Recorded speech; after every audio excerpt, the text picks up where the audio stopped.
అందరికీ నమస్కారం అండి. భగవద్గీత 2వ అధ్యాయము సాంఖ్యయోగము 41 శ్లోకము. వ్యవసాయాత్మక బుద్ధిరేకేహ కురు నందన బహుశేఖాహ్యనంతాశ్చ బుద్ధియో వ్యవసాయినాం. వ్యవసాయాత్మిక బుద్ధిరేకేహ కురు నందన బహుశేఖాహ్యనంతాశ్చ బుద్ధియో వ్యవసాయినాం. శ్రీకృష్ణ భగవానుడు అర్జునుడితో ఇలా చెప్తున్నారు. ఈ నిష్కామ కర్మయోగమును అవలంబించిన వాడి బుద్ధి ఏకాగ్రముగా నిశ్చయముగా ఉంటుంది. అలా కాకుండా ఏదో ఒక కోరిక మనసులో పెట్టుకొని దాని కొరకు కర్మ చేస్తే వాడి బుద్ధి పరిపరి విధాలా పోతుంది. కుదురుగా నిశ్చయముగా ఉండదు.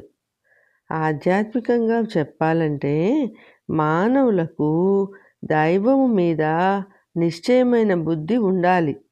ఆ దేవుడు మంచివాడు, ఈ దేవుడు మన కోరిక వరాలు ఇవ్వడు అనే భేదభావము ఉండకూడదు.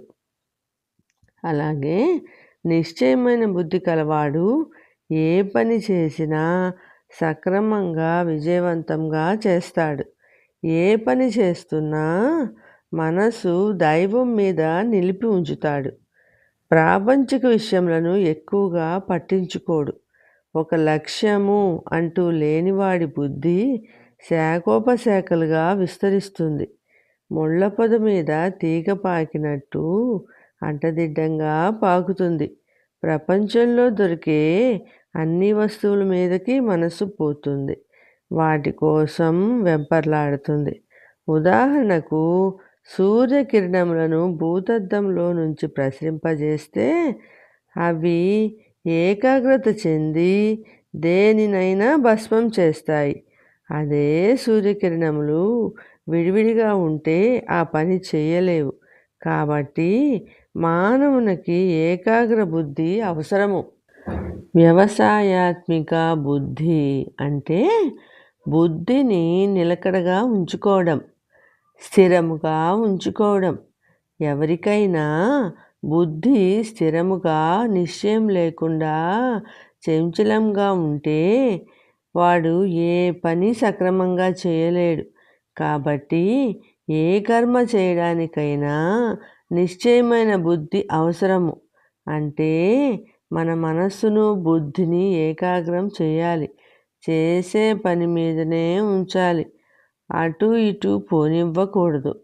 మనం ఏం చెయ్యాలి, ఏం సాధించాలి, మన జీవిత లక్ష్యం ఏమిటి అని ముందు నిశ్చయించుకోవాలి. తర్వాత నిష్కామ కర్మ మొదలుపెట్టాలి. నిష్కామ కర్మ అంటే ప్రతిఫలం ఆశించకుండా చేసే పని అని అర్థం. అంతేకాని ముందు ఏదో ఒక కర్మ మొదలుపెట్టి దాని మీద మనస్సు పెట్టకుండా చేసి చివరకు విపరీతమైన ఫలితములను అనుభవించవలసి వస్తుంది. కాబట్టి ఏ పని చేయడానికైనా నిశ్చయాత్మకమైన బుద్ధి అవసరము.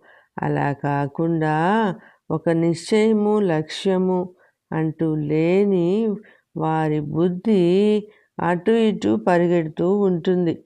ఏ పని మీద ధ్యాస ఉండదు. అన్ని పనులు మొదలు పెడతారు. ఏ పని పూర్తి చేయరు. తుదకు అబాసుపాలు అవుతారు. ఏ మానవుడికైనా జీవితాశయం అనేది ఒకటి ఉండాలి.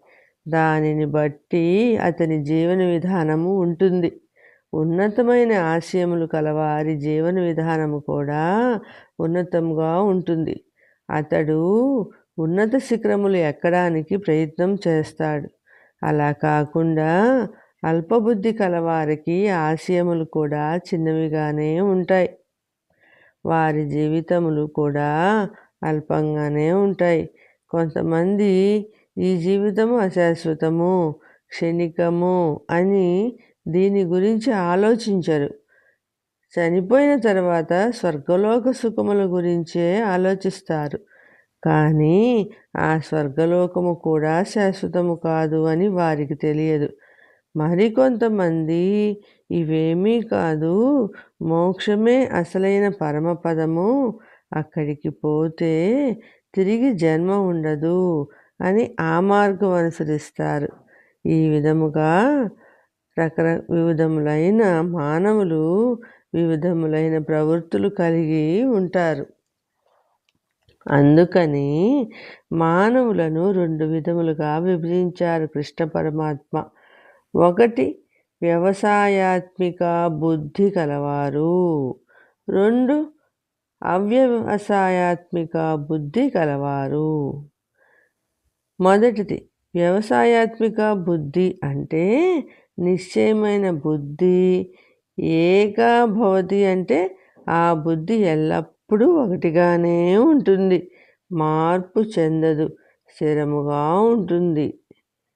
రెండవది అవ్యవసాయినం అంటే స్థిరమైన బుద్ధి లేని వాళ్ళు. వారి బుద్ధి బహుశాఖోపశాఖలుగా విస్తరిస్తుంది, అనంతంగా ఉంటుంది, అంటే అంతు లేకుండా విస్తరిస్తుంది.